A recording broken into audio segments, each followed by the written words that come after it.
Welcome to this new edition of Eyes on the Tigers, Channel 97 News. We come to you today from outside the OHS library, and here's a look at what you'll see on today's show. We revisit the changes at a popular local establishment. We get a behind-the-scenes look at an Oakville tradition. We get to know some interesting students around Oakville. And we welcome back a highly entertaining broadcast segment. At least some of us think it's entertaining. We'll have all that and much more on this edition of Eyes on the Tigers, Channel 97 News. And it all starts now.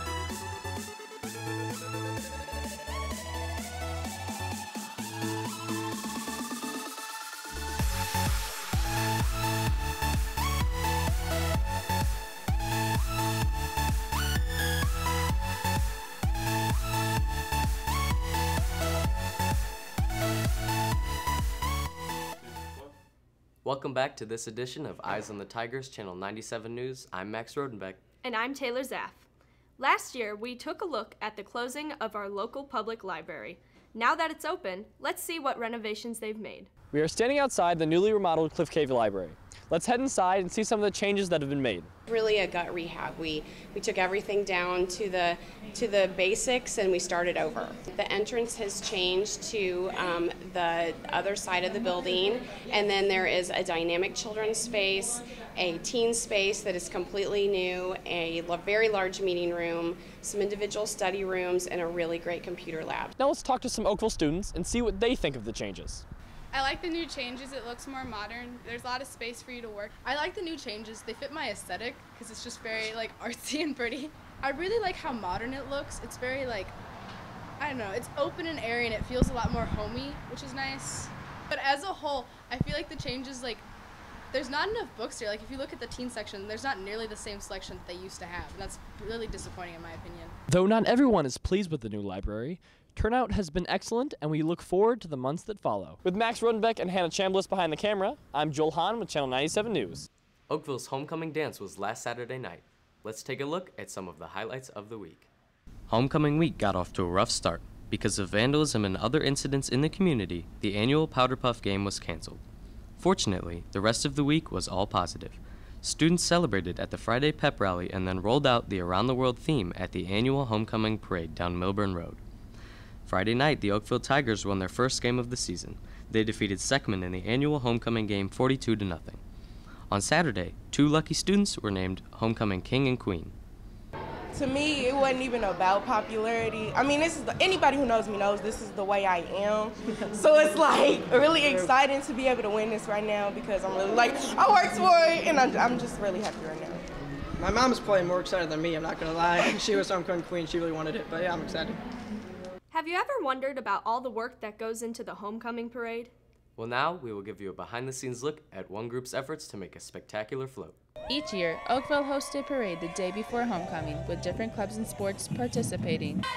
Me and the two other captains, Hannah and Sarah, got together and made a plan. We were wanting to base our float off of the Greek Parthenon. However, something you do not see every year is all the work being put behind making these floats. Let's take a look at one group's float this year. We got sauna pipes, which are used to pour cement into. We used those and we painted those white, and then we got wooden blocks put on the top and the bottom to make them look like pillars, and then we have plywood triangles to go up top, and then we got sheets for the togas, and we're also going to have some party props and whatnot. After many hours of working together, the cheerleaders turned this rusty trailer into a beautiful float. I thought it came out really great and it was a good representation of Greece. I think the finishing project looks awesome. I think we have a great possibility of winning best overall. With Taylor Czar and Sydney Quinones behind the camera, I'm Abby Walters for Channel 97 News. Congratulations to the varsity cheerleaders. Their float was judged best overall in the float competition. Speaking of cheerleaders, there's a new face on the coaching staff this year. Here's the story. The OHS freshman cheer squad has a new coach this year. Not your ordinary coach, meet Ben Stallings. I started in high school, my junior year. Grew up playing basketball and football. So I decided I didn't want to play basketball anymore. And the cheerleaders basically knew I wasn't playing anymore and started recruiting me to join cheerleading. After some convincing, I decided I wanted to do it. And two of the other football players that I played with in the fall were doing it too, so they kind of helped helped me get comfortable with it, I guess. After high school, Stallings continued cheering at Southeast Missouri State University and then continued to stay with the program. I was assistant coach at Southeast Missouri State University for 2 years. And so I've never actually been a part of a squad as a cheerleader or a coach that didn't have guys on it, so this is kind of new for me. I like how he critiques us and pushes us harder. He always helps us whenever we need it, and he always wants us to do our best. Season's been going good. We went to camp this July and we got first in the non-varsity division, and Coach Stallings has really contributed to helping us do better since then. Stallings has grown to be very passionate about cheerleading. I just like helping cheerleaders who are newer to it than I am get more confident in their skills and gain new skills. I love stunning, and I like teaching stunning. It's my goal, get them as prepared for tryouts to hopefully get on varsity, just get them as prepared as I can. Good luck to Coach Stallings and the freshman girls. With Chloe Adams behind the camera, I'm Lauren Siepel for Channel 97 News. Marcus and Jarrell Golden have been making plays for the OHS varsity football team this season. As we find out in this next story, football is in their blood. 3rd down and 2 for the Colts at the 48-yard line. Marcus and Jarrell Golden are both receivers and returners for the Oakville High School varsity football team. They do a lot for our team here at Oakville, but what most people don't know about number 2 and 24 is that they have a deeper connection to football somewhere else.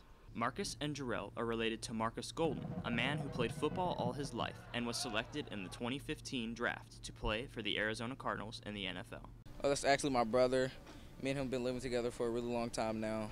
He always tells me to be a leader because, I'm an older guy, so I'm a senior, so I have to be a leader to the younger guys. Marcus came to visit the boys and see them play at the home football game on September 2nd. This will be my only chance to see them play with my busy NFL schedule, but I had to make sure I make it. So for me to come here is, I'm the type of guy that get me emotional because I'm real proud of them. They're 2 hard-working kids, but I'm real proud of them, and it's an honor for me to come out here and watch them play out here. It was still pretty cool for them to be out here supporting us, coming to Oakville, watching everybody play, me, my cousin, and my teammates. For me, it was nervous because I never really played football. I'm a basketball player, so it was kind of cool for him to come and see me. He always just tell me, don't give up, just do your job, be a good teammate, encourage everybody to get better, and then just know it's not all about you. It's like a team sport. My advice to Rel and Marcus and all the other kids that want to make it to the NFL and make it to college is really just to work hard. Don't take it for granted, and it's going to be ups and downs. So don't get frustrated with yourself. You have a bad day, don't be down on yourself. I have bad days still, and I'm in the NFL, so I would just tell them to just keep working hard, stay motivated, and just have fun out there, have a good time. Good luck to Marcus and Jarrell in their future football endeavors, and good luck to Marcus Golden in his career in the NFL. With Taylor Zaff and Bridget Costello behind the camera, I'm Mark Fogel for Channel 97 News. Hey Max, how do you feel about the presidential election this year? All I can say is, I really wish I was born in a different country. Well, these Oakville students were. Let's see how they feel about their unique heritage. Hi, my name is Sora Bazad. I'm 17 and I was born in Afghanistan.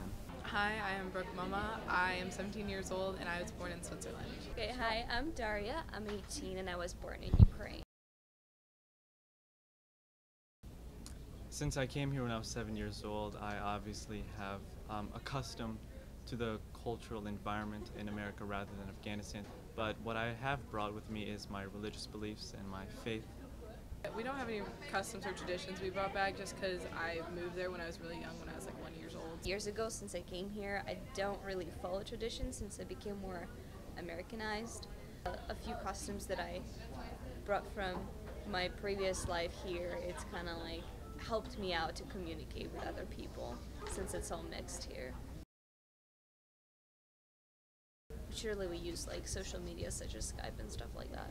Communicate various ways with video chat, whether it be Skype or Uvu or any other different platforms. My godparents live over there and we have some friends over there, and we just keep tabs on each other via social media and email.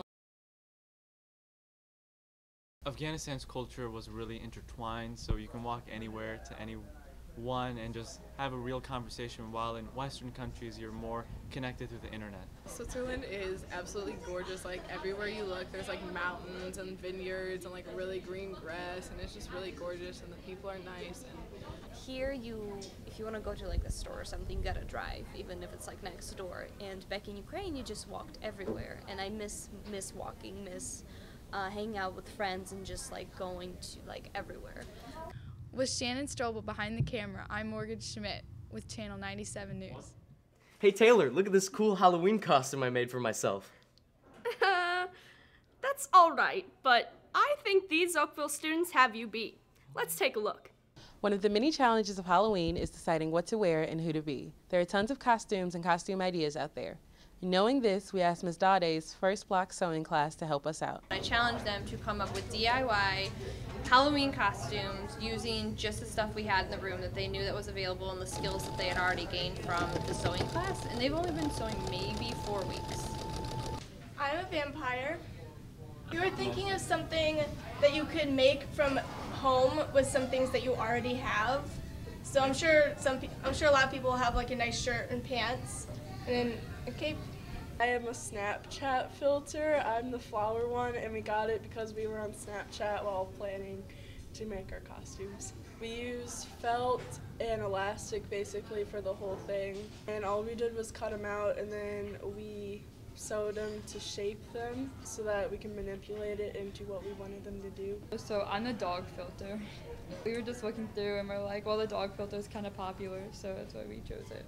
We used a sewing machine just because it was faster and it was like easier to do the stitches. I like the sewing machine better, but you could do this with your like hand stitch. My costume is the bunny filter from Snapchat. I made it with elastic. I hand sewed it. I cut out felt. Is pretty simple. Or costume not found. I did it for the irony of it, basically. It was accomplished by making a stencil tapelet on the computer, printing it out, and then tracing it out onto the fabric with a fabric marker. I think they did great. Their ideas were super cute. I told them that they only had a small, limited amount of time, and they all finished. They were all successful. They all had fun doing it. Everybody worked on it. And overall, they turned out, I think they were great. With Jordan Peters and Connor Bartow behind the camera, I'm Ebony Corley with Channel 97 News.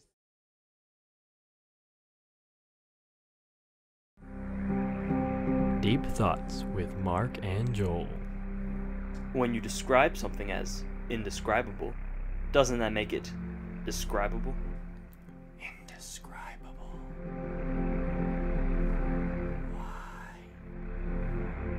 This has been Deep Thoughts with Mark and Joel.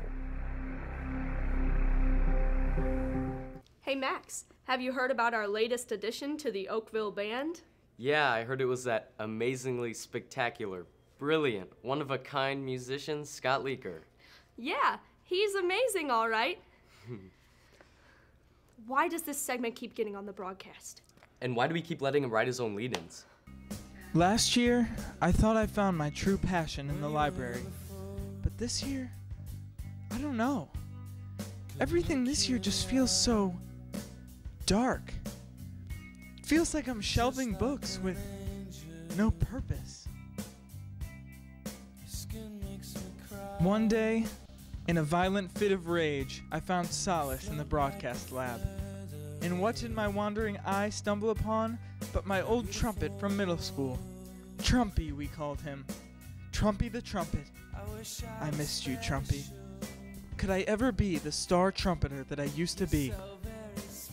In an attempt to find out, I grabbed my band shirt and I was on my way.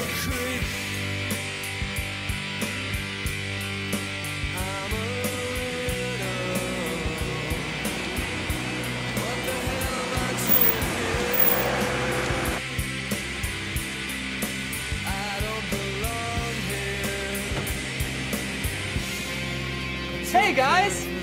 Scott, what are you doing here? Yeah, you're not even in band. Really? Tell that to Trumpy. Let's get it!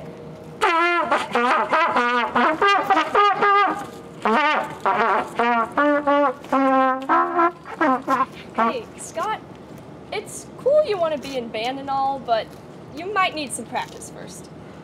Come with me.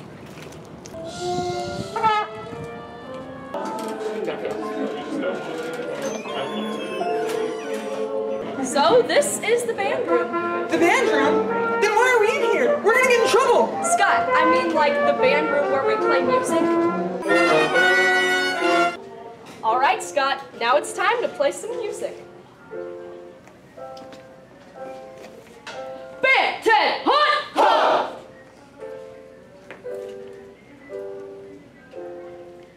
Da, da, da, da, da, da.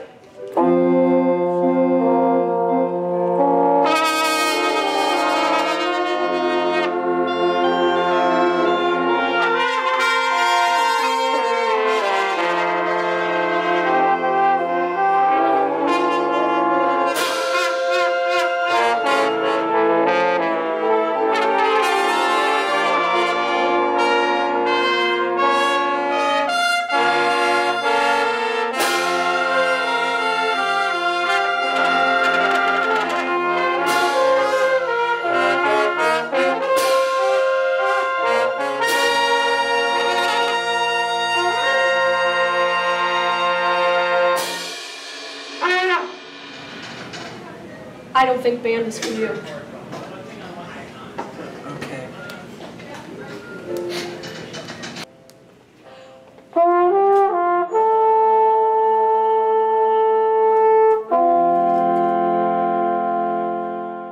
So it looks like me and Trumpy had to go our separate ways again. I guess I'll go back to searching for my passion. And as for Trumpy,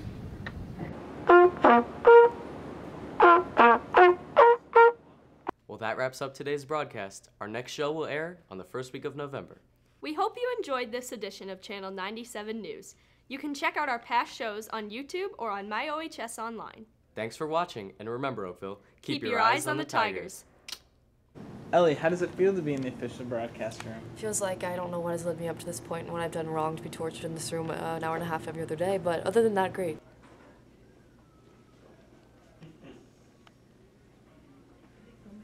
Slam, slam, slam of that jam. Okay.